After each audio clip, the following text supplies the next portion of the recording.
शिवपुर एक शांत और छोटा सा गांव जो हरे भरे खेतों, कच्ची गलियों और मिट्टी की महक से भरा था, जहां सुबह की धूप धीरे धीरे गांव की छतों पर फैल रही थी।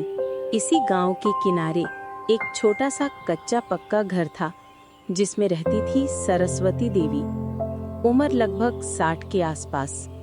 उसके सफेद बाल, झुर्रियों वाली त्वचा और शांत स्वभाव उसे गांव में सम्मान दिलाते थे। सरस्वती देवी का बेटा दीपक शहर में नौकरी करता था। उसकी शादी शहर की लड़की कविता से हुई। शादी के कुछ दिन बाद ही दीपक ने कविता को गांव भेज दिया ताकि वो माँ के साथ रह सके। घर में सिर्फ 2 लोग होते, सास और बहू। बहू कविता हंसमुख, तेज तर्रार और शहरों की बातें जानने वाली।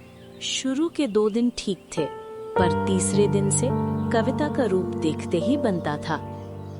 सरस्वती देवी रोज की तरह जल्दी उठ गईं। वो आंगन में झाड़ू लगा रही थी। तभी गांव की शांता वहां से गुजरती है और कहती है, सरस्वती बहन, अब तो बहू आ गई, काम बहू को करने दो और तुम आराम करो। हाँ शांता बहन, धीरे धीरे करने लगेगी। अभी गांव में पहली बार आई है। सुबह के 10 बज चुके थे, लेकिन अंदर वाले कमरे में कविता अभी भी गहरी नींद में थी। और जब सरस्वती ने प्यार से आवाज दी, कविता बेटा, सुबह हो गई, उठ जा, घर के काम भी करने हैं और आज मंदिर भी चलना है। कविता चिढ़कर बोली, अरे अम्मा जी, हर रोज इतनी सुबह सुबह उठा देती हो। यहाँ गांव में कौन सा बड़ा काम पड़ा है? मैं शहर की लड़की हूँ, इतनी जल्दी उठने की आदत नहीं है। और फिर नौकरानी थोड़े ना हूँ मैं। सरस्वती चुप हो गई। मन में सोचा, बहू है, धीरे धीरे सीख जाएगी। माँ का दिल था, बोझ बढ़ने के बाद भी कुछ नहीं कहती। एक दिन सरस्वती ने कहा, कविता जरा दाल चढ़ा दे, मैं खेत से सब्जी ले आती हूँ। ओ अम्मा, आपको क्या तकलीफ है? सुबह सुबह शुरू हो जाती है। आपको जो काम हो आप खुद कर लिया कीजिए। मुझसे ये सब देहाती काम नहीं होते। पर घर तो चलाना होता है बेटी, शहर में करती थी ना खाना।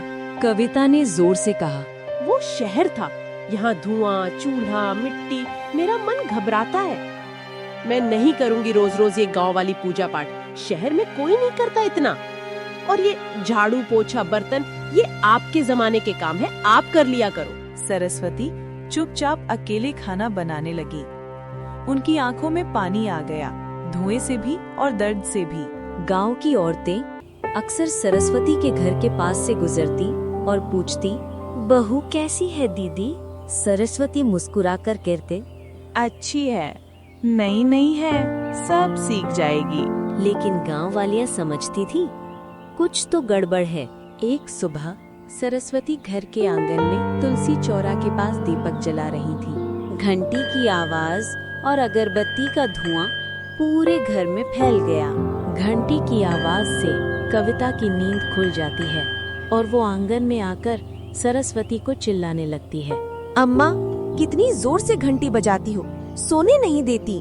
सरस्वती सकपका दे, बेटी, भगवान की पूजा है, बस 5 मिनट और।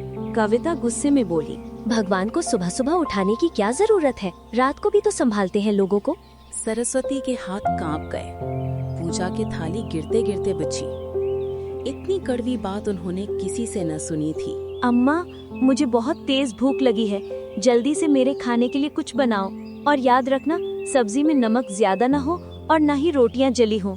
चुपचाप थोड़ी देर बाद सरस्वती देवी रसोई में चूल्हे पर रोटियां बनाने लगी और सब्जी पहले ही बन चुकी थी। तभी कविता मोबाइल चलाते चलाते रसोई में आई और अचानक चिल्लाई, ये कैसी रोटी बना रही हैं आप? इतनी मोटी, शहर में ऐसी रोटी कुत्ते भी नहीं खाते।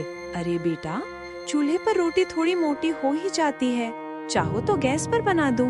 कविता फिर ताना मारती हुई बोली, नहीं माँ जी, आपकी रसोई में तो हर चीज गांव वाली है। मुझे एलर्जी हो जाती है धुएं से। मैं खाना नहीं बनाने वाली, ना ही खाने वाली।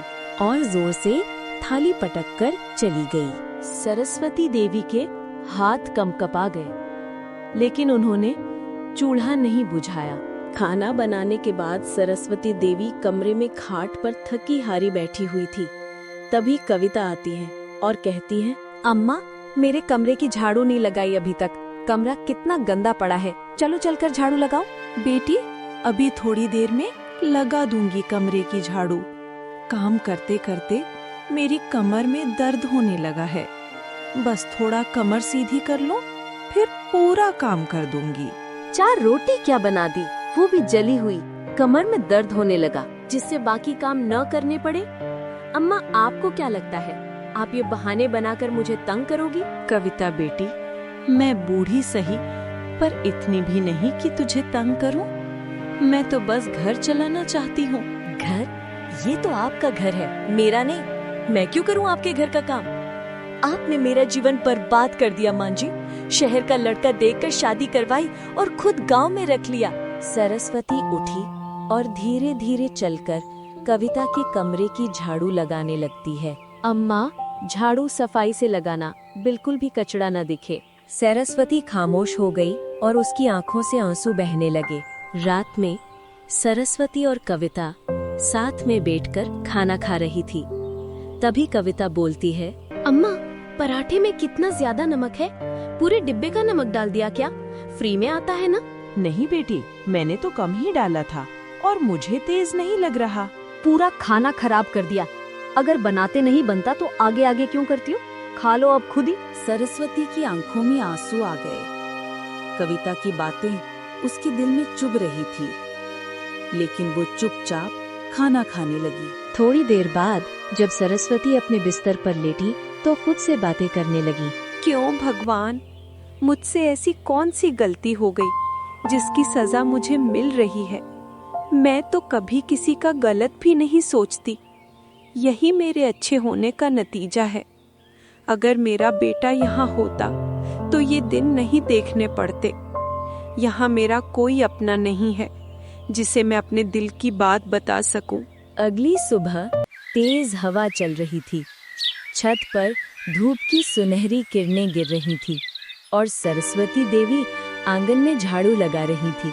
कविता आंगन में आती है और चिल्लाते हुए कहती है, अम्मा, घड़े में एक बूंद भी पीने का पानी नहीं है।